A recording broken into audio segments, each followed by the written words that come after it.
Okay, I think that's... we can move on. Okay, everyone, thank you. Brilliant. Okay, if we could just... we got to catch up a bit on time. Okay, thank you. Guys at the back, the Welsh contingent, where are you? Over there? Great. Actually, again, we could leave and you'd be here all day talking. And that's the purpose of this event, richness of you guys talking. The other really important thing to do is, it's all in our passion to talk about what we're doing. Really important that you also listen to what other people are doing. Because the tendency to just talk about our favourite subject, of course, is ourselves, but listening is also really important in these sorts of events. Twitter, if any of you like to tweet, it's at CP Congress 17, at CP Congress 17. There's also a conference app on the website, which I'd urge you to look at, because of the marketplace session this afternoon. We have a marketplace session. The conference website has an app on it. So again, please tweet nice stuff. Anything negative, we obviously know where you are if you tweet something negative, so we will escort you out. Well, Cecile will. Anyway, So my own work is more on the supply side. So again, we're very interested to hear about public procurement, what the opportunities are. And I was looking at some of these issues. The circular economy pretty much means it's a diffuse subject, a very broad subject. It means very different things to very many different people.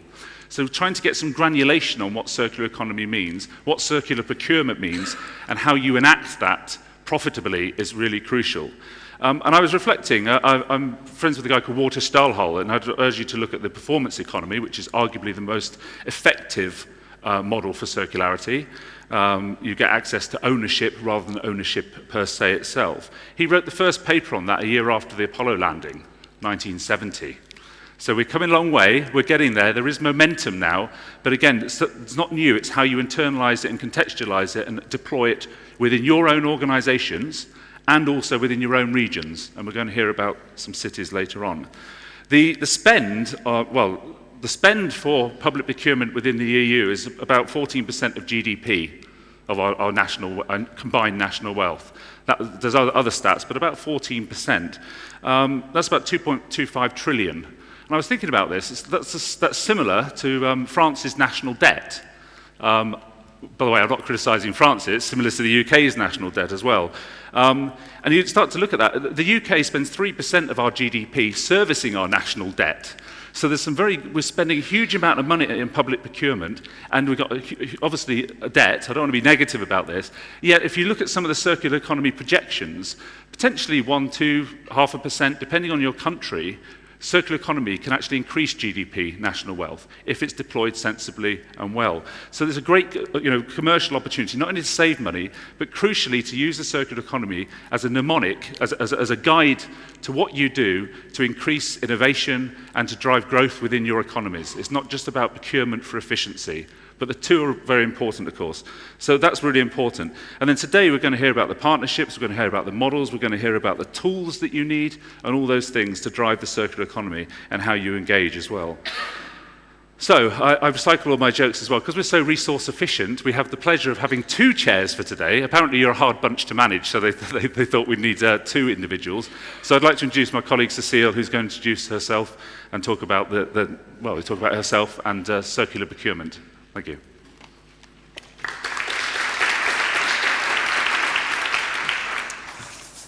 Yes, well, Rob has already welcomed you all, so I won't do that right now. But I do want to share a short little story with you, and that's actually the only reason that I'm holding this phone on stage. Because in 2013, I, along with 20,000 other people, was part of a crowdfunding campaign to create Fairphone. So I, along with 20,000 other people, paid 500 euros without there being a viable product to say, you know what, I believe in this concept. Now, about 4 to 5 years later, yesterday, Greenpeace published their Green Guide to Electronics. And they said they surveyed the 17 top and leading electronics brands in the world. And Fairphone was actually first on their list. So now, 4 years later, Fairphone is no longer this incumbent, but is actually a leading player in the electronics market, so says Greenpeace. And I think this pretty much illustrates the power that you have by actually procuring something. As an individual, but if I was the only one to buy this phone, it wouldn't be where it is today. It's because 20,000 other people joined me on this journey, on this product that we had never held in our hands, but just the concept of a fair phone. And I think that also illustrates the power that you all have as regions, municipalities, countries.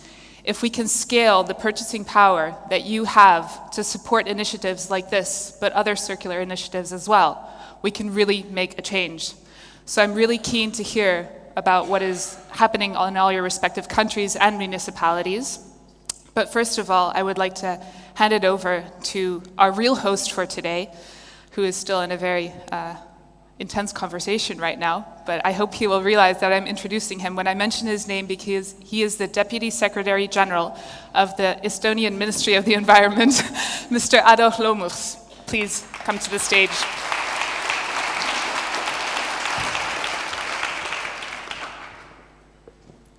Tere hommikust!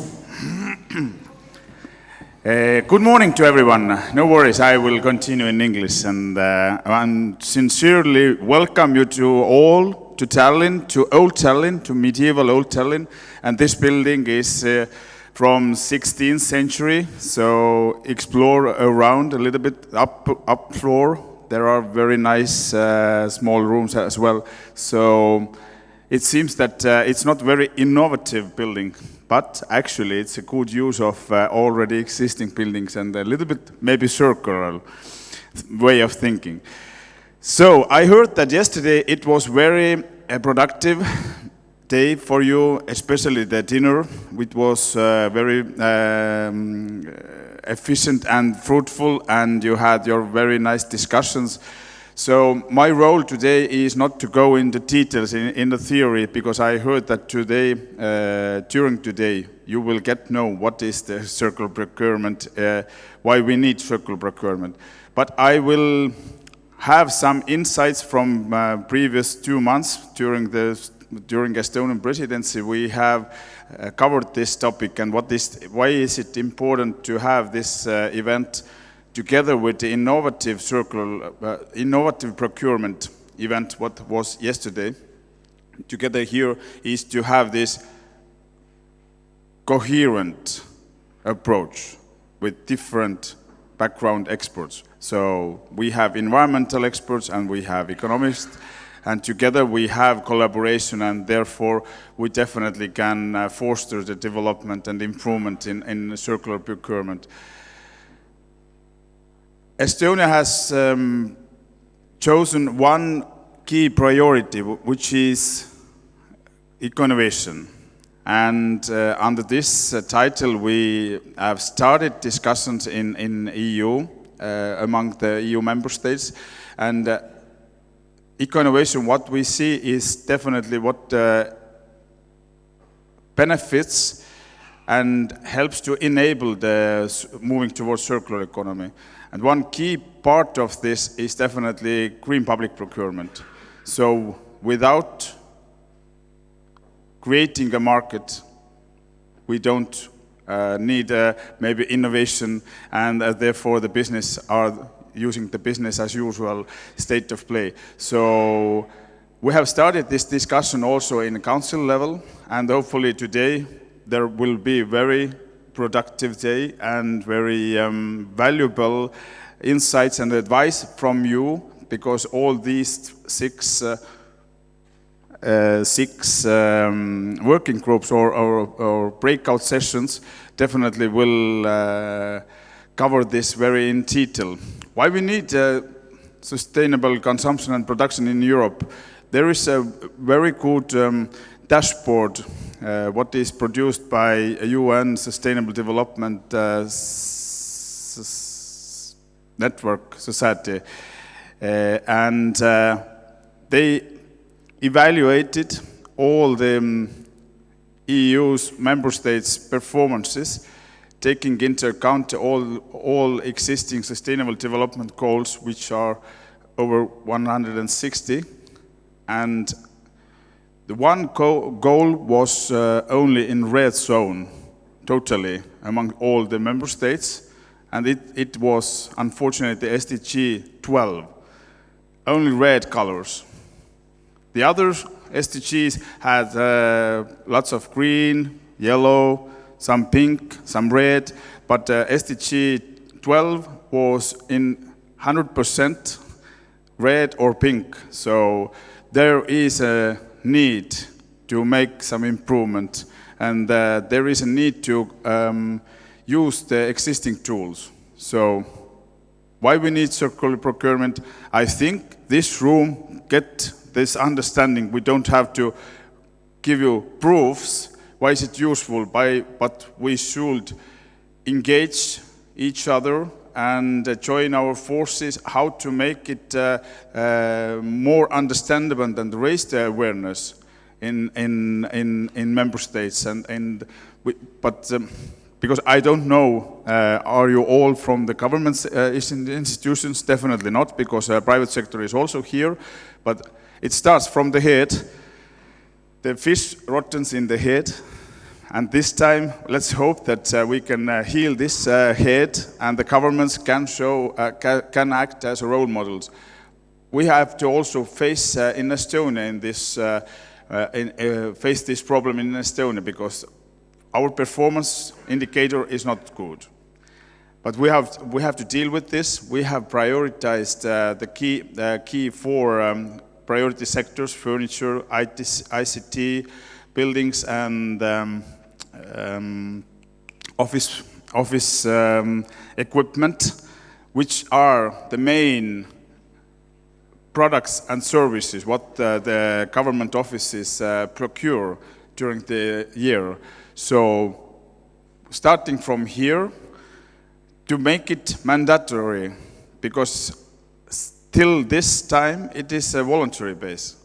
Maybe there is something to think in the other member states which performances are not very good, but to start it in some key sectors, to put it in obligatory base, the criteria, maybe it helps us. We hope it helps us, and we have shown that there are some good practices in other member states that to give a little more push in this green public procurement, circular procurement area.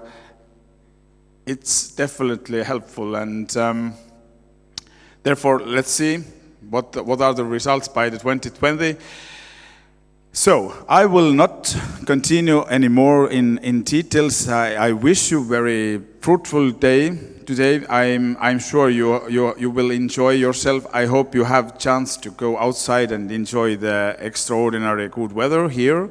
And I will come back to this stage at the end of this day. So I will look around and chat as much as possible, and let's see which kind of results we will get.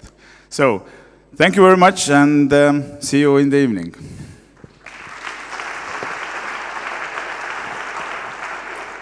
Thank you, Ado. We're very much looking forward to your reflections at the end of the day.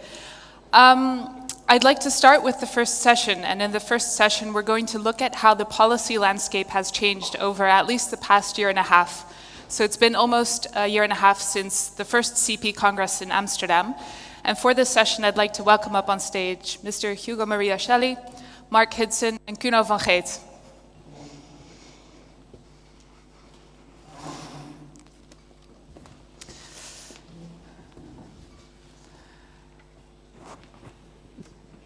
I'd like to start by having each of you introduce yourselves briefly and also give a short reflection on how you've seen the policy landscape change over the past year and a half. There's microphones next to you. So. Good morning, and it's a pleasure to be here. I'm Hugo Shelley. I'm head of unit for sustainable production, products and consumption in DG Environment, and GPP falls into my remit. But as well the overall implementation of the Circular Economy Action Plan that the Commission adopted in December 2015. And I'm stressing that because that's part of the changing landscape which has an impact on the role and the importance of green public procurement and circular procurement at the European level.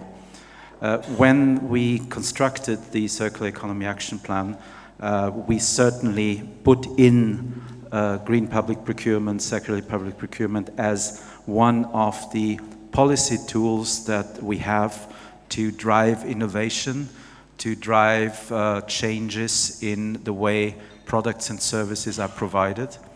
And it has been borne out over the last 2 years that wherever we go and we interact with stakeholders, business or civil society, it's the same 3 items that always come back as the main drivers, the main incentives for enabling the transition to a circular economy. One is legislation, obviously.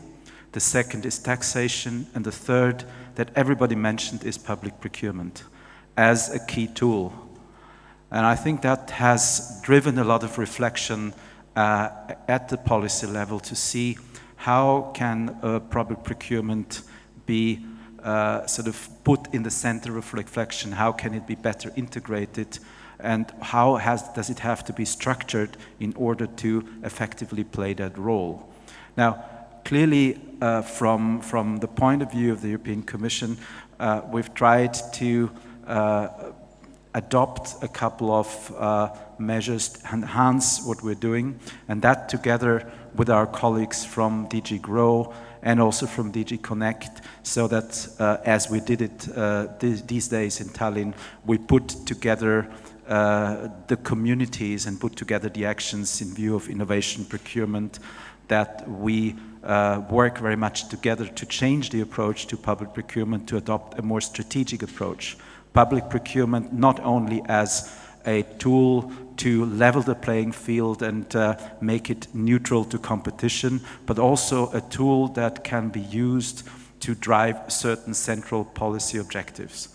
I'll give you a very quick example that is very much on our mind these days, which is brought to us by industry, which is, for instance, what is the role of public procurement in supporting the creation of a functioning market for secondary raw materials in Europe, which would translate into how can tendering and public procurement support the use of recyclates in products. So the question of recycled content and how you build that in.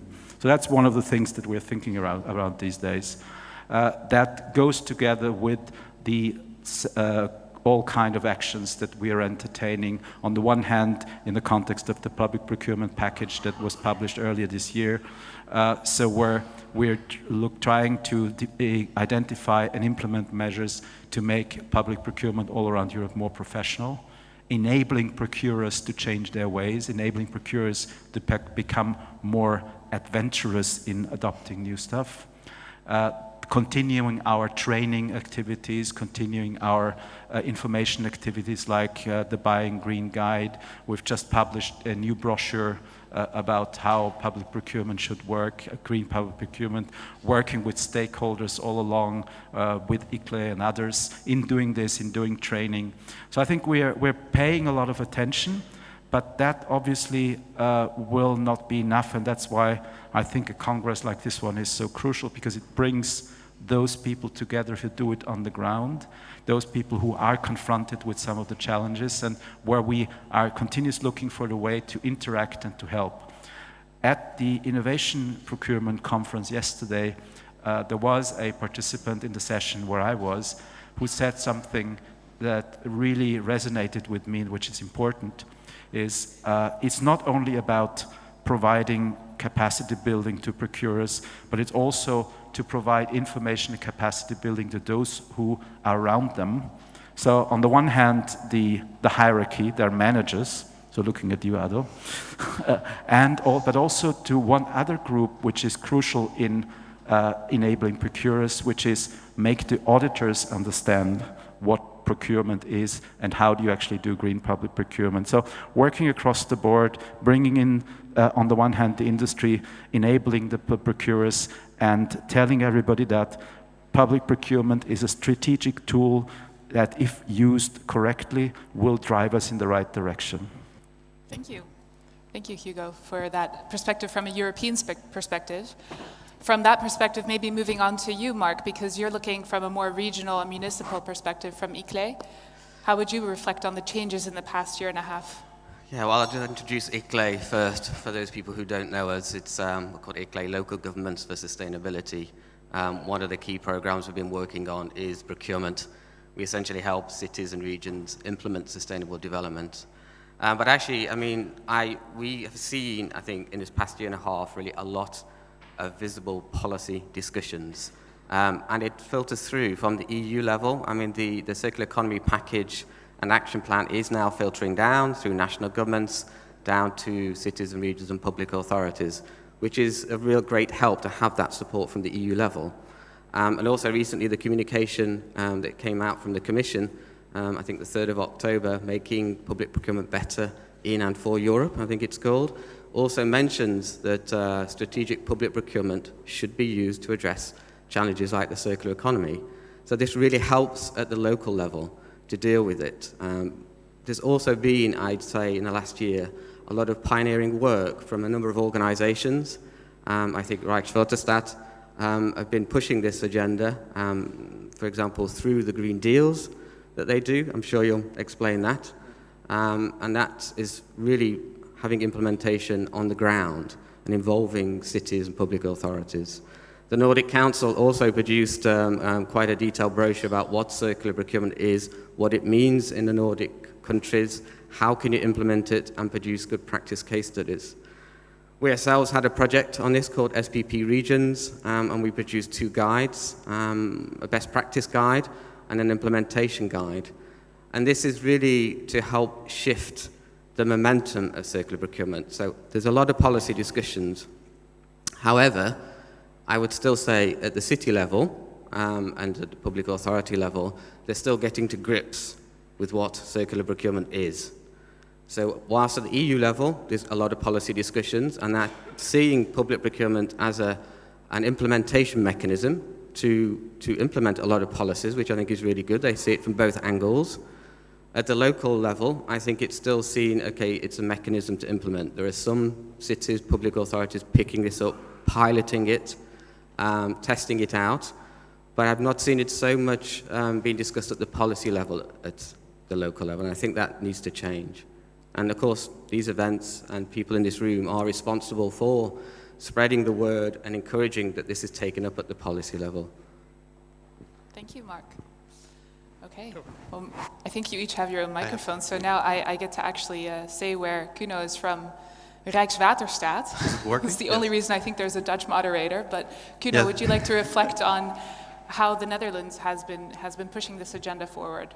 Yeah, well, Rijkswaterstaat, I don't know how many people can pronounce it here. It keeps on being kind of arrogant, but it's always fun that we don't translate it into English.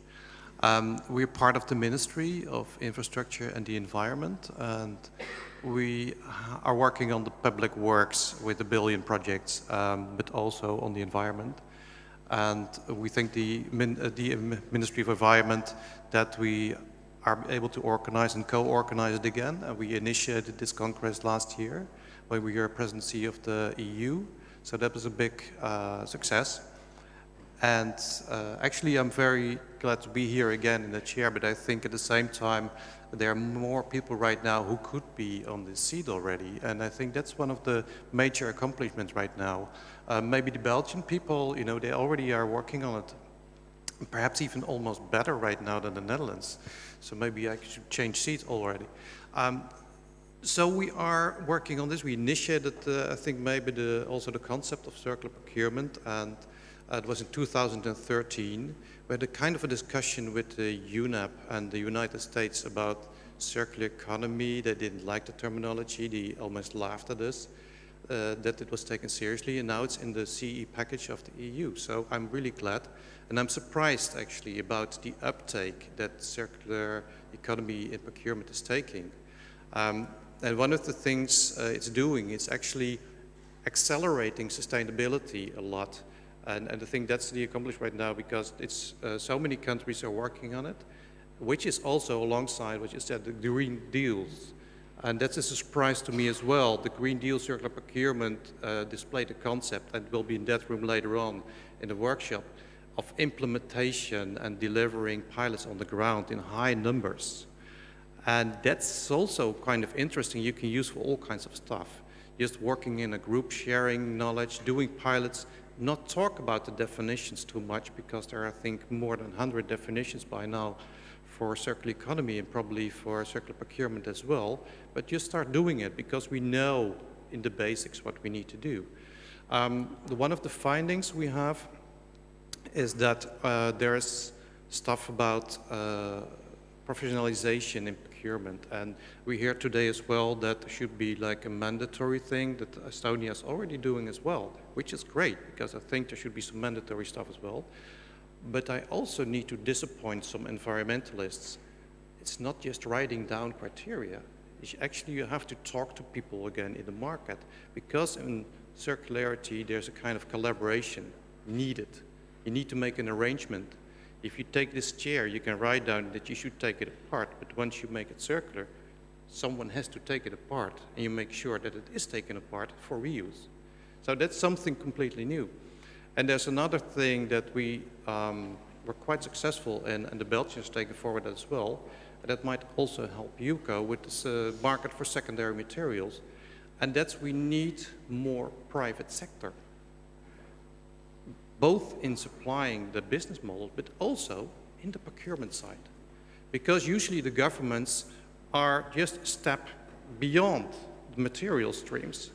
And we need private procurers also to make mass, but also to buy the materials. They are usually direct or even indirect in the chain buying the materials.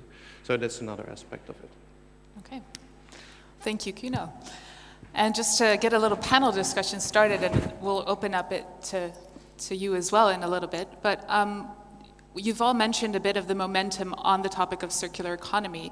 And are there areas, both in terms of countries, regions, or even industry sectors, that you see the most momentum coming forward? Maybe for the regions, Mark, you can... Yeah, well, I can say for both. And I mean, I'll say the Netherlands, so it'll save Kuno having to boast about what they're doing there. I mean, it's been important. I think they're doing it at the national level, but there are also many examples of cities in the Netherlands that are doing it. As I say, maybe not necessarily integrated or embedded at the policy level, but real actions on the ground. There's a lot of case studies out there, and particularly in the last 2 years. So I think a number of Wageningen, for example, in the Netherlands, Utrecht. I think Utrecht even have a policy where they're looking to spend 10% of their budget on circular products and services. But it's also other cities, I think, out there. Aalborg is an example. They're speaking a bit later, I think, after this. But they've been working on sustainable public procurement for some time. They've taken risks in the past by doing that. I mean, they're working on the topic maybe for 10 or 15 years. So, of course, it makes sense maybe to go the next step, to try circular procurement, to try something a bit more ambitious. So they're looking at, well, they're currently managing a project, looking to work in Denmark, in Latvia, looking to work in 1 or 2 other countries as well with some observers, in Sweden with Malmö. So there is some momentum, there is project funding out there, again, because the Circular Economy Package highlighted this. It's actually now in Horizon 2020 funding streams and able to apply for that. So I think there is quite a lot happening at the city level, but it's, to say it is the Nordic countries, of course, that tend to be more ambitious. Maybe they have the resources. It'd be good to hear from some of the Nordic cities here and say, why are they picking this up? Mm-hmm. Less so in the south, but I think that would change with time. Yeah. So you see a lot of activity on the regional municipal level. Yeah. And I mean, I think maybe moving to you, because the Netherlands is talking about making a statement at the national level. How did that come about? I think at the national level we are quite active also in training now municipalities. We have a kind of, in Dutch it's a CIA. Unfortunately, if you translate it to English, it's a CPA, but it's like a training academy on circular procurement, and that really spreads the message. So what you need is kind of disseminate, widening the net on actions. But we also see that some regions, like Scotland, Wales, and also in the south, Catalonia and parts of Italy, they're catching up on this. So I think the next step will be that the Netherlands is just one of one of the countries who does something and we will be overtaken by others. Also Denmark, I see quite a good actions. And I'm like, oh wow, I wish we had that in the Netherlands. So yeah, that needs to be something for the next step as well. We need to be envious on other people. But did it start at the, say, regional municipal level and then push up to the national level? Because of course... It actually started also kind of because we had a budget cut on sustainability.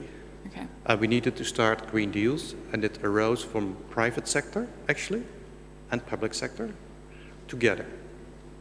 Because they also, the business saw the opportunities here. So it's just not something that came top down, that came only later. So, and now we are in the middle. How does it relate to policy? And there we get kind of confused because we are already doing projects and suddenly we have to realize how it fits into policy instead of the other way around. It's an important question, and I would say that there has been pioneering cities working on GPP, SPP, and probably now circular procurement. But really to make it mainstream, the national government really has to send a signal. There are many local governments out there who are waiting to see what the national government are doing. So it is important that they get on board with this and, of course, develop a policy, develop an action plan, and do it themselves and support what's happening at the local level. Mm-hmm. Okay. And maybe moving on from the momentum that we're seeing in terms of regions and countries, I know that the EC, you've actually published a couple of criteria guides on certain industry sectors. Maybe you want to share what's been happening in that field? Well, I mean, we recognize, I mean, I think one thing needs underlining is that green, circular, whatever you call it, procurement is a voluntary move. So it really needs the action at the national, regional and local level to get it going. And most of what we're doing is to support it and to make it easier for procurers at the national, regional and local level to do it. And for that, we have been for quite some years publishing green public procurement criteria on things like office buildings, indoor lighting, transportation. We're working on catering, just trying to look at those product groups that have the most space in public procurement as they go. And then it's basically at the level that there are some regions and countries where public procurement in that sense already well established. So they'll just see, they look at it and see how that they remain coherent. And then there are other regions which depend more critically on that tools because there's a capacity issue for taking this forward. There also is obviously the overall guide, like what I mentioned, the Buying Green Guide and the training facilities that we're doing. But I would want to mention again that there is a link between that and the whole world of extended producer responsibility schemes, the whole world of technical specifications, norms and standards, where I think nothing will work on its own, and public procurement is embedded in a whole range of instruments. And I think one thing that we're currently discussing is how can we actually operationalize the many product groups that have eco labels attached to them for the easier use of procurers in that regard. How can we actually link it to environmental certification systems such as EMAS? So all designed to make it easier for procurers to actually differentiate between products and services, because one of the biggest challenges in procurement is you have to have a valid grid of analysis that enables us to distinguish between one type of products and the others. And I think for some you need technical norms and standards to actually say there is a reason to give preference to one product over the other. And I think there the work that we're doing and we continue to do on quality standards, for instance, for secondary raw materials will be quite crucial. There's another work that we hope to be doing is one of the impediments for working with recycled materials is, for instance, rules that we have on food contact material. So I think there are lots. So what I want to say with that is there is the practical work that needs to be done, but there is the whole enabling regulatory environment around it that needs to facilitate the move towards a circular procurement work. And I think it all works together. What the regions, the cities, the countries are doing is crucial because they have to have the political will to move in that direction. We actually need to provide the necessary regulatory and policy support at the EU level so that it actually works in an internal market, because also the issue is that we are dealing with European value chains or sometimes global value chains, and there's very little economic activity in Europe that is limited to one country only. So I think you have to take that into account, and we need to get out of the catch-22 situation that procurers, when they survey their market, say, oh, there are not enough of such products on the market to actually do that.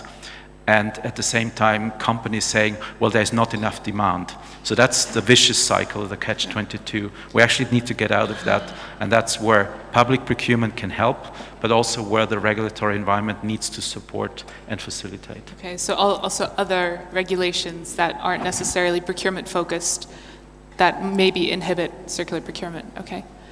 And maybe Kuno and Mark, in which industry sectors do you see the most momentum in terms of circular procurement, and why, of course?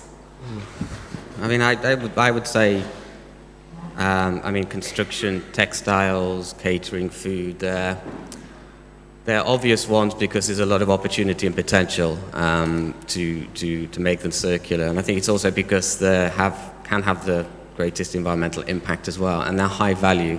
Particularly construction.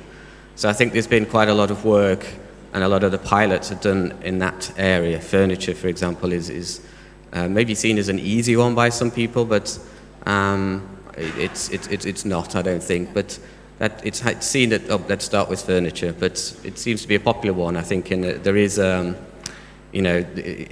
give you an example. With furniture, maybe 2 years ago, to make it circular, people thought, okay, well, we'll apply some criteria to make sure it's sustainably sourced, but we'll still buy new. Now there's a shift, and the NHS Wales is a good example. They're speaking, I think, as well today, is that, well, they thought about, well, we won't just go out and buy something new. Let's look at the process about how we're buying. And then they don't need to buy, actually. They thought, well, we could refurbish some of it. We can reuse it. And I think they use quite a high percentage of the furniture they had when they moved buildings. So it's changing a mindset that they didn't need to go out and buy new and make sure it's sustainably sourced. It was about, well, how are we doing this process? The most circular procurement is something that you didn't buy, maybe. Exactly, yeah. Yeah. And how about for you, Kuno? Because the sectors that Mark has also mentioned, they're very communicative in their value. So I think it's important, and we also do this in the training, that every organization, they also ask, where do we start? And I'm like, well, you can look at the products you just have on your tender calendar right now, because sometimes you want to do something, but it takes another 4 years because the contract can be changed. And also, it's very important to start with small stuff, or to just start experimenting. And that's also a reason why we came up with furniture, because the risks in furniture are not really that high. Everyone is buying it, understands it somehow. The lifetime of their contract is also kind of manageable. At the same time, we see other stuff like carpet tiles, which have in the industry already a much higher recycling percentage and a much more mature industry somehow to make it work. But to make it circular, we found it's kind of difficult to do the thing like leasing contracts unless you start doing the combination, for example, with cleaning services, because otherwise the company wouldn't have a business model in the meantime. So, but what are the sectors? It's really much variety in each sector, and in construction as well. Rijkswaterstaat was starting up with some procurement tenders in circularity. Infrastructure is very difficult because it takes forever for normal projects. But we started with small things like textiles in clothing for just 100 things of textiles and leasing them. That works, and then people start thinking about it. What does it mean? So start easy, and the Ministry of Defense is trying to change his textiles for the uniforms, starting with the towels in actually the toilets, because whenever it goes wrong, you just buy new ones around the corner, and that helps to de-risk it Because in procurement, it's all about risks and lawyers and things and risks and lawyers and more. And then suddenly people don't want to do it anymore. So make it easy for yourself at first, and then start talking to the market, take your time to do it.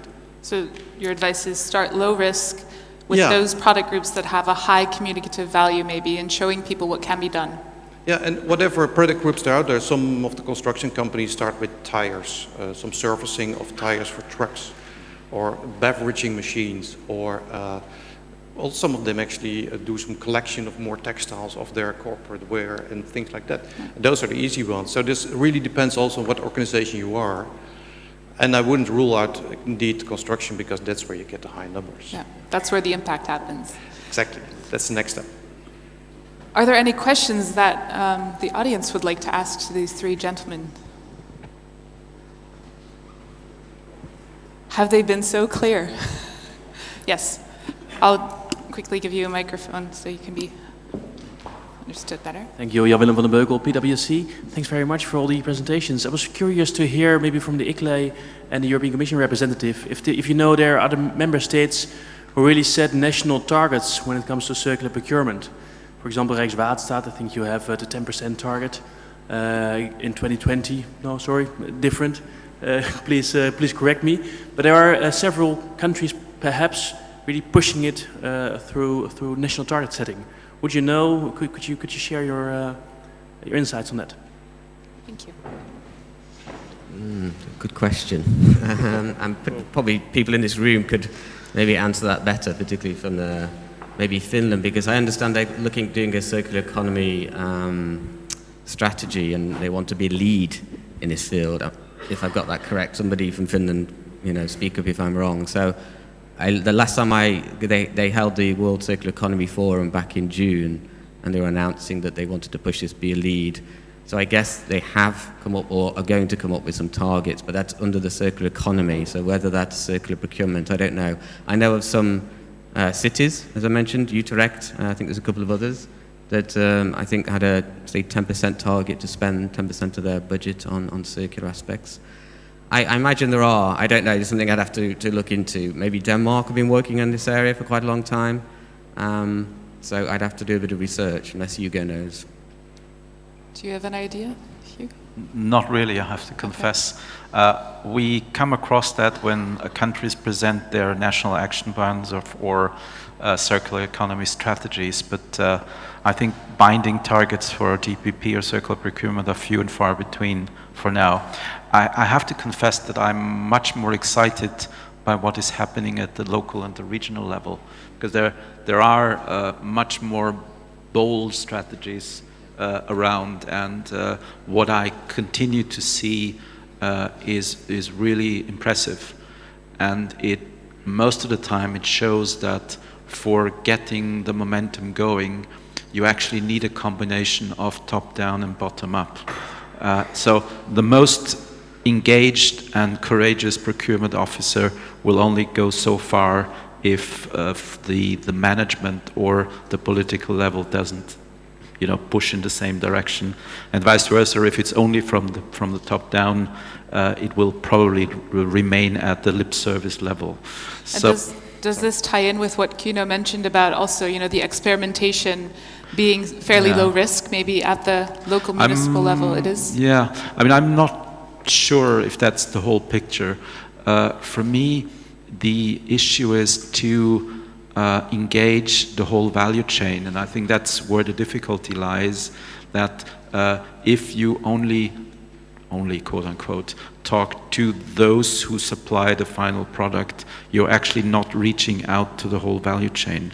And coming back to my current plastics obsession, it's when you look at products that contain plastics, and there's virtually no product that we're talking about that doesn't have some plastic component, it goes through the chain of the converters to the plastic producers, that you actually need to carry the idea of, for instance, recycled content or different design up to the beginning of the value chain. But also then it links back again to local and regional governments, because they are the ones that are involved in the whole recycling chain. So they're not only the ones who buy, but also they're ones who actually are involved in supplying the raw materials. Yeah. So it has to be embedded in a circular thinking as it goes. So a lot of activity on the local municipal level. You also say a lot of it going into the value chain. Kuno, there is a lot of talk about this 10% rule in the Netherlands. Would you like to quickly reflect upon that? Yeah, well, one of the reasons there's still talk about is that we made a mistake in the past. We set a target for 100%. And we actually told ourselves we reached it. So then you go back to another target of 10%. That doesn't really feel good politically. So I think this percentage is not the right way to do it, but it does help organizations to do it. I know Alliander has a 40%, which is an energy company in the Netherlands, and then you said this is the target and we'll figure out along the way what it is. Rijkswaterstaat actually has a target of working circular in 2030 and actually doing circular completely in 2050. So there are different targets out there. Politically, there has been a motion like we need to be 10% circular, but no one knows what it is. In my perspective, we need to go to different types of ambition levels. Like, why don't we go for a project, say, make 10,000 projects the next 5 years in 8 countries? Or let's go for a kind of BREEAM score. We go from bronze to gold. Because this percentage thing that comes from things like the Waste Directive, which is actually being measured, it helps organization, but I also think we need to look at other ways to stimulate or benchmarking what we're looking into. So companies can actually, feel like 10,000 projects, or we had, like in the Green Deal, we had total 100 million of procurement power in all the pilots. That feels good. Then you get something you can feel a little bit more. So the difficulty of the definition question, but another question out there? Yeah, Rob has it. Thank you. Mauro Scalier from the European Textile and Apparel Industry Confederation.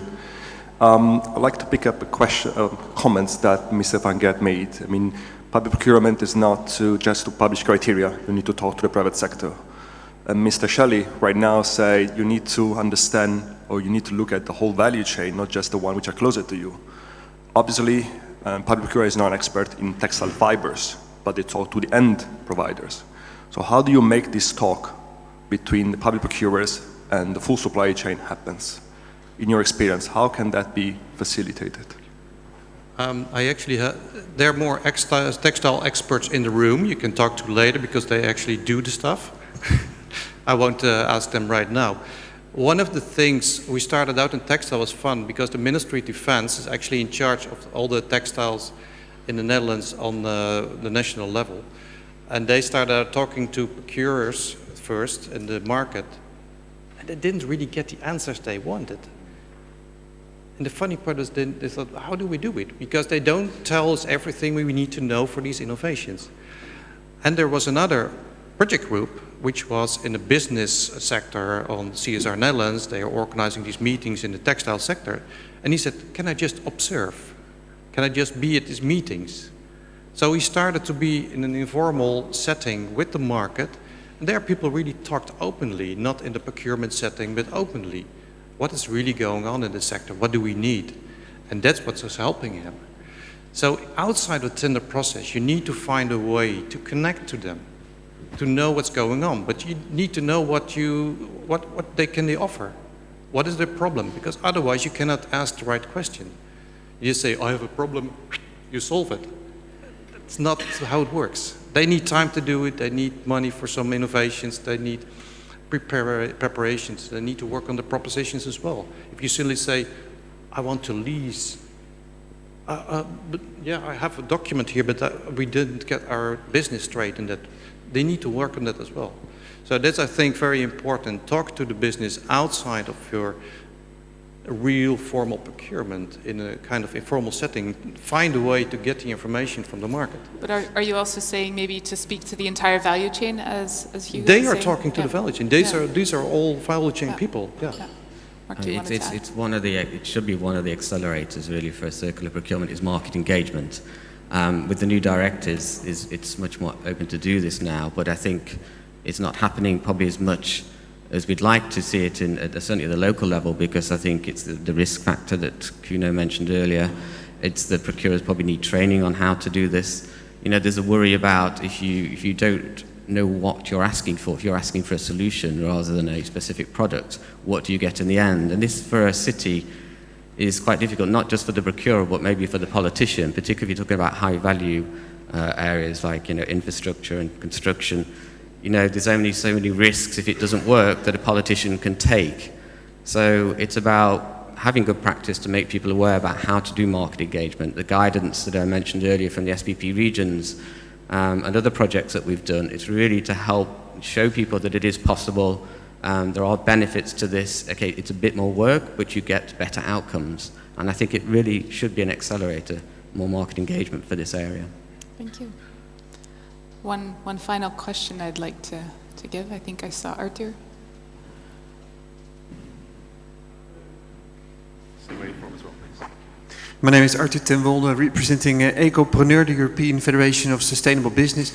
I have a question for Hugo Schalli, namely, what is keeping the European Commission from accelerating and mainstreaming circular procurement in all member states, but not only facilitating but also funding the formation of green deals, which seems to kick off the whole process, and also funding the trainings, such as now being held in the Netherlands with the Circular Procurement Academy, but also by Rijkswaterstaat in Belgium and in the Baltic states?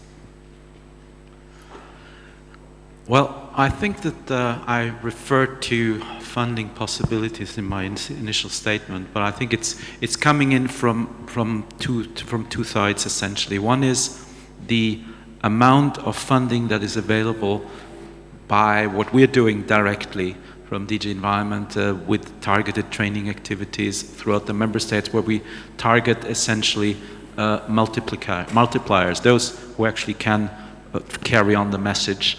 Secondly, there is a project that DG Regio is having to train additional procurers in countries where there is widespread use of cohesion and regional funds, which are again an important multiplicator for activities of that kind. And of course, in the context of the public procurement package, funding for professionalization for procurement. So I think it's coming in from different, I think we need to use different channels, because that also gives us access to different people who would not naturally be the ones who think about green public or circular public procurement automatically. And I think we do need that. Now, I think conversely, we also need to use mechanisms that we have, for instance, for support to small and medium-sized enterprises, because we also need to look at the business side of it. And that's also part of our activities, where in the context of the Green Action Plan for SMEs, we are starting this Center of Excellence for Small and Medium-Sized Enterprises, which actually gives access to changing your business model, actually to say, if I want to become a circular offer of circular products, how do I do that, and what do I need to do? So I think we try to come in at all levels, but that needs to be complemented and be well coordinated with action at the national and the regional level. I have to say that I really want to emphasize again, we're focusing on where we see added value of action at the European level, but that will only go that far if we don't have full commitments at all levels of government and the engagement of the stakeholders, including business. Thank you. Yeah, I'd like to add to that if I can. Very briefly. Very briefly. Yeah. There are quite a few funding programs out there for circular economy, and actually ourselves and Rijkswaterstaat have just put one in, and these are 6 to 7 million projects, and they do this every couple of years through the Horizon 2020. There are other funding streams out there that maybe not so obvious. They don't say circular procurement, but there's enough, they're broad enough to be able to bring in circular procurement. There's a call out called Innovation Brokers, for example, again from the Commission, where, okay, it's not obvious, but it could easily be that you bring circular aspects into that, and it's about bringing businesses together with public authorities and to try and come up with a product or a service at the end of it. So there's actually quite a lot out there, and what I'd recommend is that you maybe join or be participate in groups and networks where we're discussing and promoting what funding streams there are out there to try and find out more about it. Thank you, Mark. Well, you'll all three be around the entire day, I believe, so we can ask questions in the coffee breaks and the lunch breaks. But I'd like to end by having each one of you just state one desired outcome for today's Congress. Kuno, I'll start with you. Actually, one of my ambitions here is that we also have, well, it's a closed policy table, that we get a little bit more commitment between countries to collaborate as frontrunners to go to a next step and not just rely on a general approach for the whole of the EU. And that we might get to some kind of collaboration actually where we might even not need only EU funding, but just collaboration like we're already doing with Belgium. So that would be my ambition, to get a little bit further in how can we further elaborate, because all of us are facing the same issues. Why not do it together? Thank you. Mark. I was going to say the same. Collaboration, networking is very important, but I would probably say then maybe a commitment. It's always good to come to these conferences and talk about what we're doing and sharing, but it's maybe useful if people can go back and say, right, I'm going to do something about this. I am going to then join a network, or I am going to try and implement this back in my organization, or I'm going to try and persuade colleagues that I work with. So maybe think about what you can do when you go back to the jobs that you do. Okay, so not just talk, but also do. The final reflection, the final desired outcome. Yeah, I would hope that there would be a sizable number of participants that go away from here saying, I have discovered something that I can do with the resources I have, or I have discovered where I can get some resources to do what I would like to do. So people going away with a commitment to do something, or with knowledge where they can get help to do something. And I think that would already justify the effort of bringing all of you together here. Okay. Well, thank you very much to Kuno, Mark, and Hugo. So I'd like to give them a round of applause.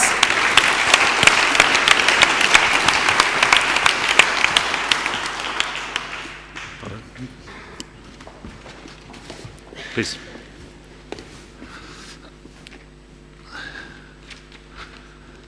Hello, where's Johan and Bridget? I'd like to welcome you, if you want to make your way to the stage. I know you're not shy, so in fact, UK's national debt's about the same as Johan's bar bill, so we can have a chat about that. It's been streamed live, that's not true. I just urge you all to think of some intelligible questions to ask in the next session. Take a seat. And also, if you'd like to tweet, there's some good tweets coming out, some nice questions as well, nice provocations. So please look at the Twitter handle at CP Congress 17. The next speakers, I thought we might have both of them. Is Bridget here? Oh, cool. The next session, we're going to hear some practical examples. So real life at a city level. So I'm delighted the city of Aalborg in Denmark. We have Bridget Krebs Schleemann. Is that good? Good, okay, cool. And we have Johan Prommel from Rijkswaterstaat. I will get it by the end of this, from the Netherlands. So we'll start with Bridget. Bridget's going to give a 10-minute presentation or so about the city of Aalborg, and then Johan's going to talk about practical issues to do with the circular economy, in particular also the Rebus project, which is a collaborative EU project, which might be a model of how we do things. So 10-minute presentation, and then we'll have a couple of questions afterwards. So Bridget, you're first. Do you have a presentation? Would you like to come and stand here then? Yeah, it's up now. Do you want to go and stand? Oh, so I had to change? Yeah. Just a map so you can see where the city of Aalborg is. Mm-hmm. So it's up in the north in Denmark. We have this decision up in the headmaster of my office that we were supposed to make a purchase of school furniture, and in this they had the decision that it was to promote green change, to support circular procurement, that the existing furniture at the school was to be included in the tender. And the furniture has to be sustainable, and the total cost was to be maintained, and social economy business connected to the return furniture. So it was the setup.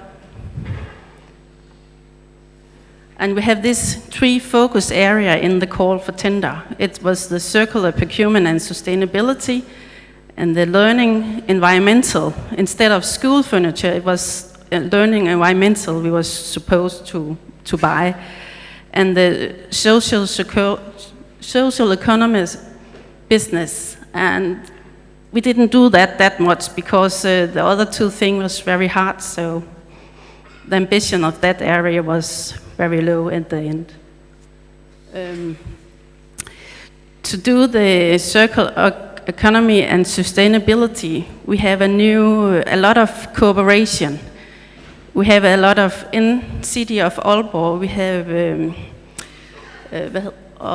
new cooperation with I'm from the environmental area, and we were cooperating with the purchasing department. We have a cooperation with Aalborg University.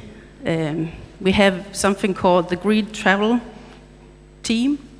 That is a student, the last year student from the University of Aalborg, and the recent graduated student that haven't got a job yet. And they were, it's a training for a month where I gave them a project to work with, what to do with old school furniture. And then we have the Ministry of Environmental. They also have a travel team for green procurement. And we have 2 workshops with them. And then, of course, the school we were cooperating with them as well. At the environmental area, I used to work with sustainability. And we have some tools we are using. I haven't translated in English, just to show that we have some tools. And then we know the Ellen McCartney figure about the circular economy. And all this cooperation with all the University from Aalborg and the environmental Minister of Environmental and so on, we decided to have a new tool for how to work with circularity in a tender. So we make a new tool to do it concrete. What is circularity when we talk about tender? And it's inspired by Ellen McCartney. So we have this, the very important part is long lifetime. Oh, it's not the translated one, sorry.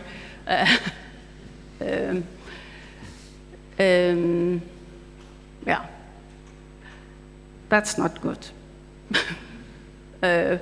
So it's a long lifetime, it's the first part, and then it's, I can't remember the English word for all this word, but refurbish and so on. And after that, we have made this tool. We have market dialogue and had 7 meetings. And at the market dialogue, we noticed that the suppliers were prepared for general environmental demands, but not at circular procurement. But however, some were reusing existing furniture along with new furniture, and some were reusing tabletops to make new tables. So they already did some circular in their production of school furniture. Then we had to decide how to put it in a tender, and we put some in for minimum criteria, like guarantee for lifetime on furniture and guarantee for lifetime on refurbished furniture, spare part guarantee, and so on. And then we have all the other environmental requirements. Then because the market wasn't prepared for circularity, we put a lot of circularity in additional criteria, and it was counting 40%. So if you have guarantee lifetime above the 5 years, like 10 or 15 years, you'll get credit for that, and so on. I only have 10 minutes, so I had to do it quick. About the learning environmental, we were cooperating with 4 schools, and 2 in the city and 2 at the countrysides. And the question was, what were learning environmental? We have just had a new school reform in Denmark, and they were focused on inclusion and movements when you have education. And they want something else than tables and chairs. They don't want a catalog with a number of chairs and tables and so on. They want something new. The school wants flexibility and a dynamic call for tender. They want local solution specified for the schools and the specified classroom. The school they want to be challenged and provocate so they can rethink classroom. And they were focused on external expertise to help them to get the new learning environmental. I have a picture up in the corner. It's a traditional classroom in Denmark, and the other one is how it may look like in the future, where you have special parts to, if you have a child that have to be a very quiet place, you can pick a chair and sit by yourself, and if you have some children who want to work to cooperate with other school children, you can find a space in there. So when you have this new learning environmental, it's not yet experienced, but we think, and when we have talked to the market and the school and all that kind of people, the think or the small experience that is now is that it's better well-being, and that means better learning.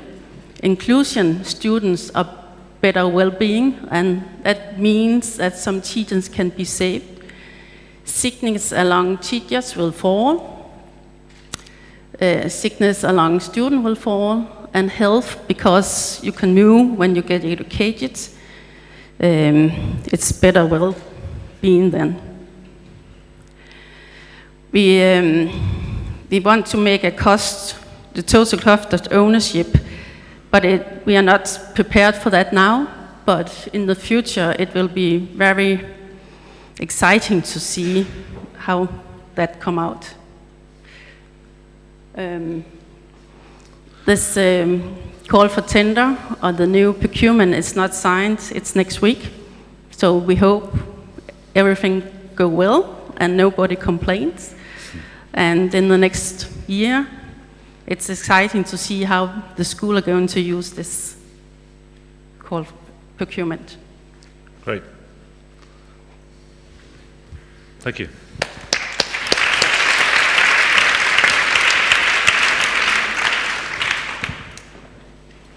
Just a very quick question. Do you have any figures on the weight and number of units and direct cost savings there are at this stage? Yeah, the school used to buy furniture for around 3 million crowns a year. It's around it's around 300,000 euro. So and in the future, we don't know, because the school might invest in the new learning environmental. So maybe, I don't know what's in the future.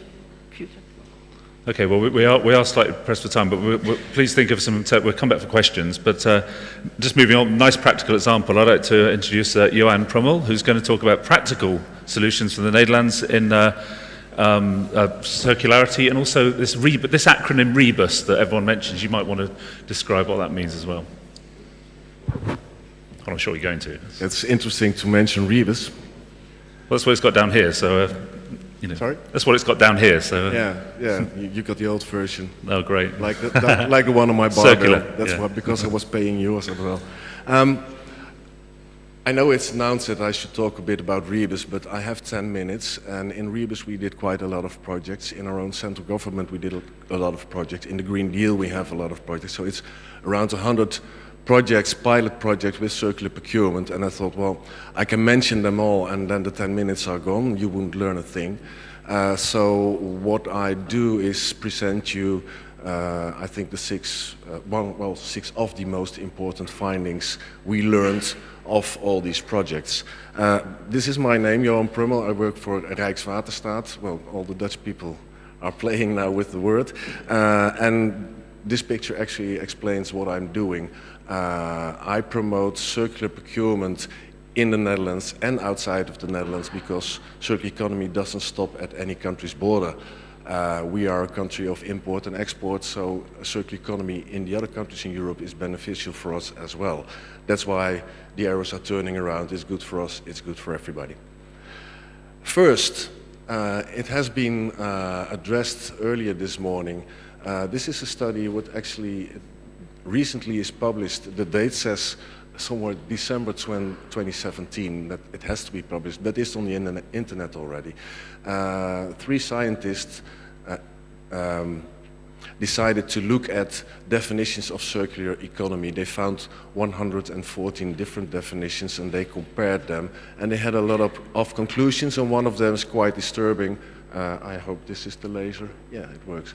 Conceptual deadlock. Why? Because we discuss on what it means, what should circularity mean. For me, that's rubbish. It's interesting to discuss the definitions, and it's important to look at definitions, and in 2 years we might have 200 definitions, but it doesn't change my work.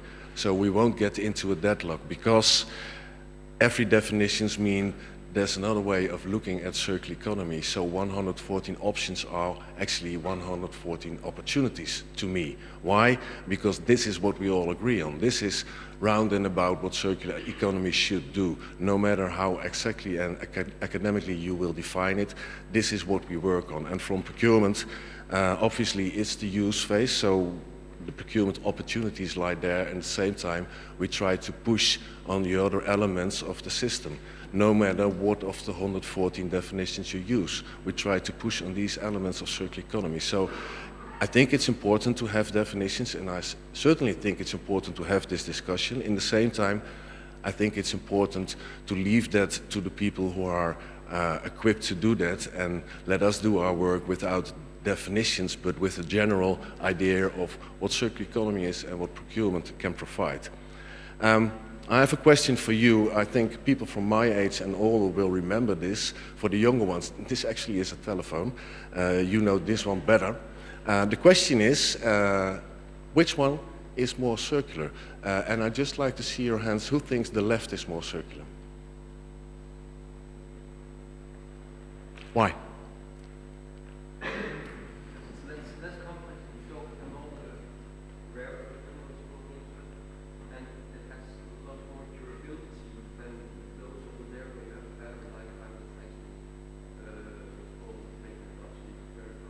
Thank you, that makes sense. Who thinks the right is more circular? Only one now. Greg, speak up please. So I would say from a smartphone perspective, the possibilities to live a more sustainable lifestyle in terms of the Internet of Things, the apps that are involved in it, the evolution of newer models coming out in terms of energy usage as well. Potentially the opportunity to bring in the durability element as well around trade-in, leasing and contract demonstrates benefits of circular business models, not just for this product, but from other areas as well. You see, that makes sense as well. And what you also see is that they use slightly different definitions and ideas about circular economy, and it doesn't matter. I'll come back to this later. I won't give you the answer, at least not yet. Practice what you preach. That's what we learned to do in the Netherlands. Our Prime Minister said, if we want society to become more circular, then as a government we should do it ourselves.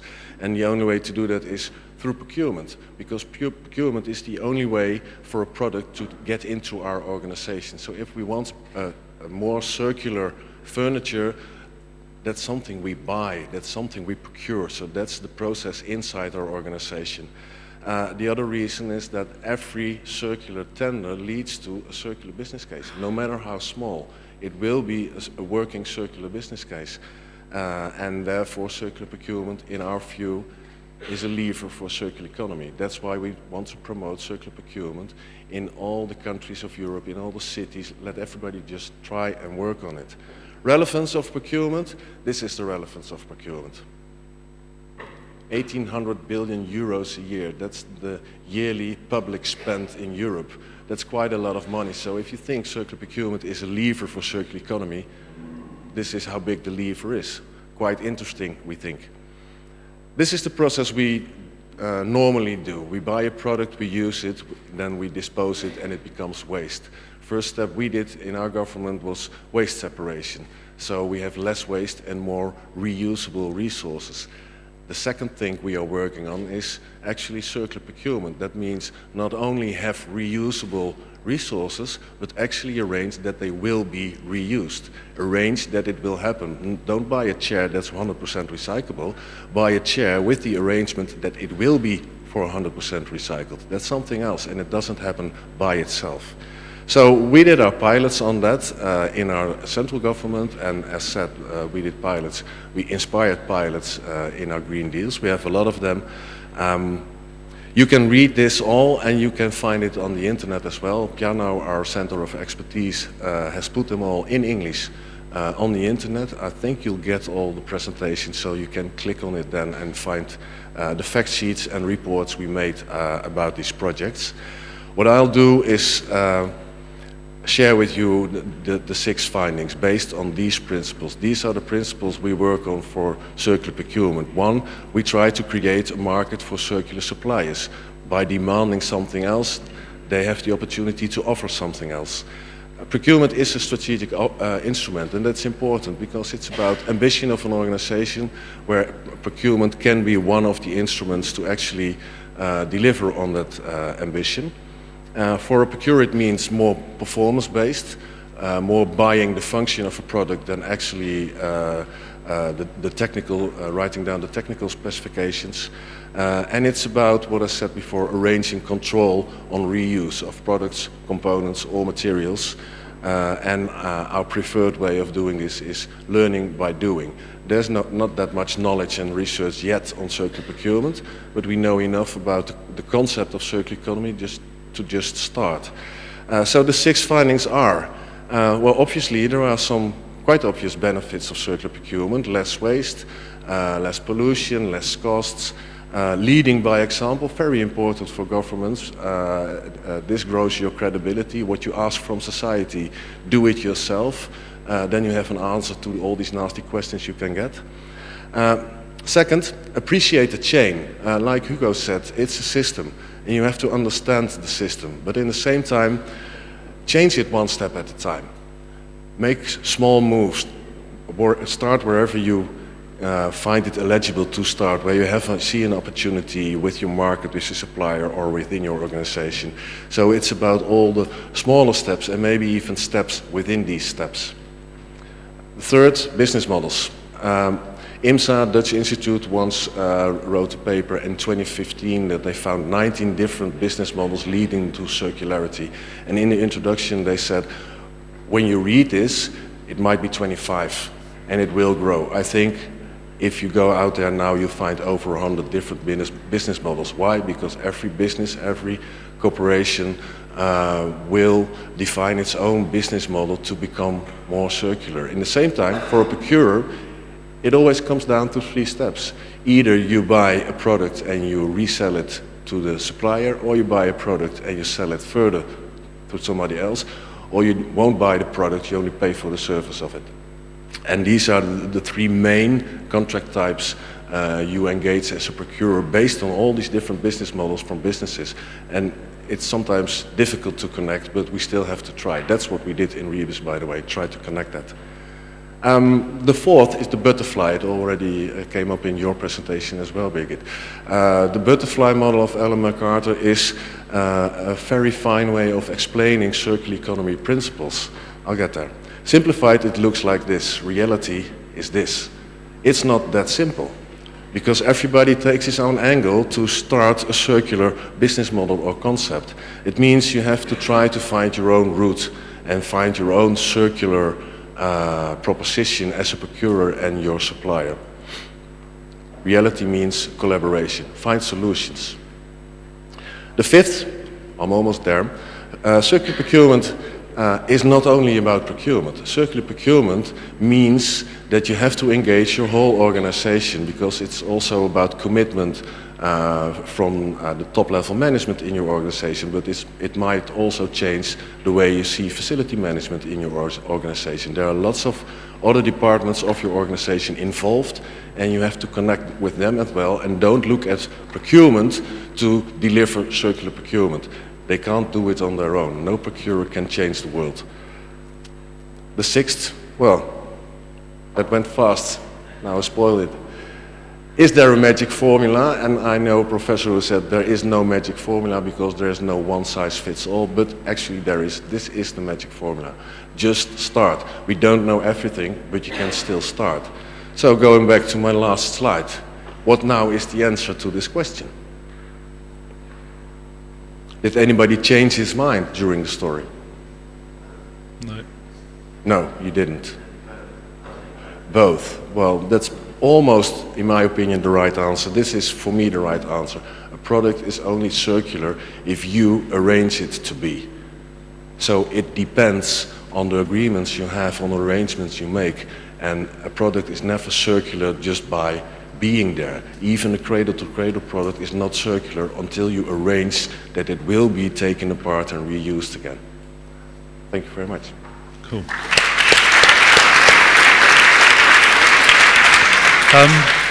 Just one question for me. So there's 140 typology of all these different business models. There's 114 definitions. In business, they hate all that sort of stuff because they see it as management speak.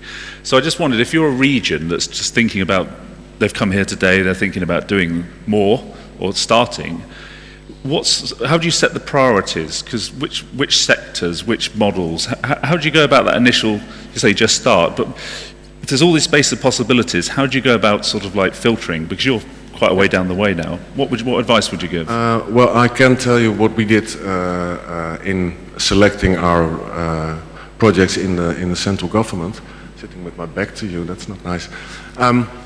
What we did first, the thing we did was look at the policies of our big departments of the environment and of economic affairs, see if there's a match with their external policies and our internal procurement, our categories we use. For instance, food is important for the environment and we buy catering services, so there's a connection. Then I let them choose on possible impact of our procurement and of the credibility of their policies. And that's the most important step, I guess. I went looking for a procurement manager, project manager, who actually dared to step in and to make a change. And I think that's the clue in setting up a successful pilot. Even if the impact is outrageous, if you don't find a project manager who wants to manage this typical tender and the change in it, it won't be successful, because it's all depending, being a pilot, on personal energy and belief that they can change. So if you want to set a small step and want to be safe, you start with furniture in the Netherlands. The market already moved onwards to circular producing and circular business models and circular concepts to offer. But if you have a project manager who says, well, I'll make your building circular, I think he will, because he has the energy to actually make it happen. So energy is, in the end, the most important selection criterion. Okay, cool. Energy. Well, we're coffee's soon, by the way, and I know half of you probably need a loo as well, so apologies. Does anyone have any questions? If you just say where you're from. I think we were the only ones in the room that said the iPhone, but anyway. Thank you. Greg Lucas from RAP. A question probably for Johan from Rijkswaterstaat. Keep on trying. And we've heard a lot about pilots. I think only last week we were meeting with a well-known European clothing retailer who had said piloting can only go so far. They were looking internally at even stopping piloting and just investing in a few projects that go straight to rollout. Really brave, I guess. Have you got examples where pilots have gone to rollout and have been taken on board from a mainstream perspective, not just by suppliers, but through a procurement basis as well? And are these being really drawn out? Are you revisiting the hundreds of pilots that have become available through the Green Deal to demonstrate how it's becoming more mainstream? That's a broad question, maybe 5 questions. Yes, we have, and in the same time you stipulate one of the bigger problems at the moment, because when circular economy becomes more popular in the Netherlands and circular procurement is more seen as an instrument, it becomes easier to set up pilots. It becomes easier to convince people in organizations, but also suppliers in the market to, well, let's start it, let's try it.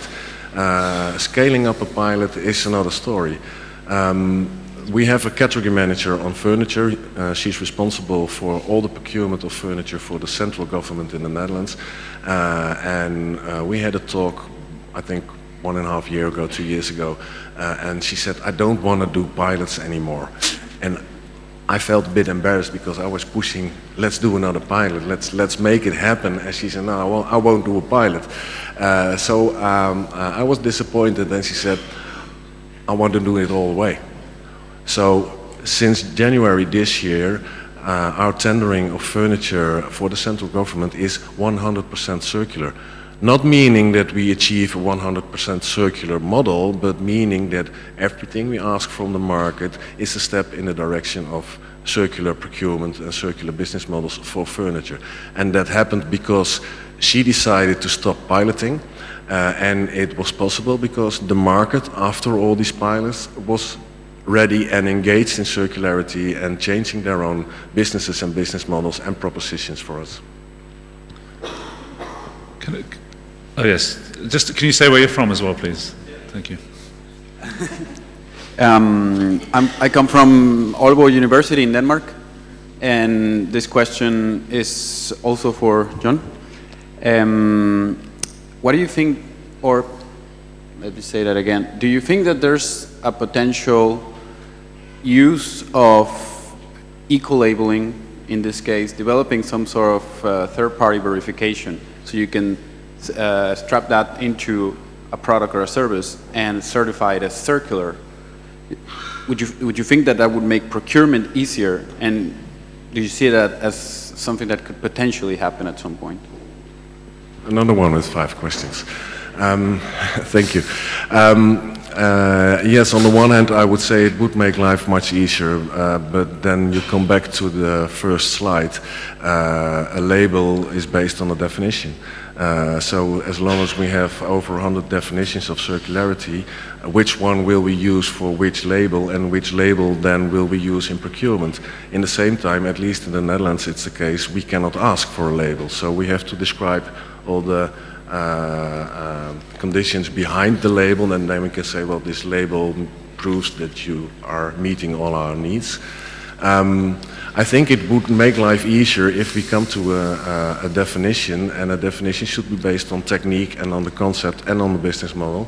And that's a hard thing to do. I think that's what we are all working on at the moment, somehow to come to definitions, because then if we have a definition where we all are more or less satisfied and agree upon, then we can come to labels that prove that you meet this definition. So it's, yes, it would be nice. No, I don't think it will be tomorrow. And yes, I hope we have that in 10 years. I've got so many questions. We have sort of run out of time. There's just one sort of observation I want to make is that we're all kind of on site. But when I look at some of the modelling that we've done, sometimes the benefits of reuse, for instance, don't stack up from a carbon or environmental perspective.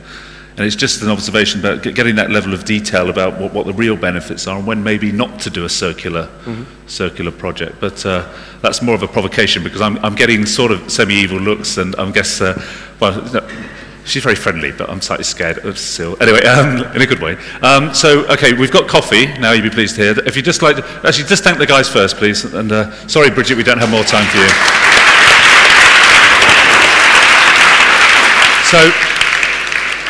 So we have coffee, that's going to be downstairs, and then at 11:15 starts, if you can sort of grab a coffee and carry on talking. As you leave, on those 6 flip charts there, it describes each one of the 6 workshops, so obviously you want to go to all 6, but that might be difficult. So as you leave, just take one of the cards at the bottom of the flip chart, that will tell you which room you're in, and also there's information on the rooms on the door as well. So coffee downstairs, before you leave, grab one of the, there's about 30 tickets on each flip chart, so if you don't get a ticket, you have to go to another workshop. Thank you.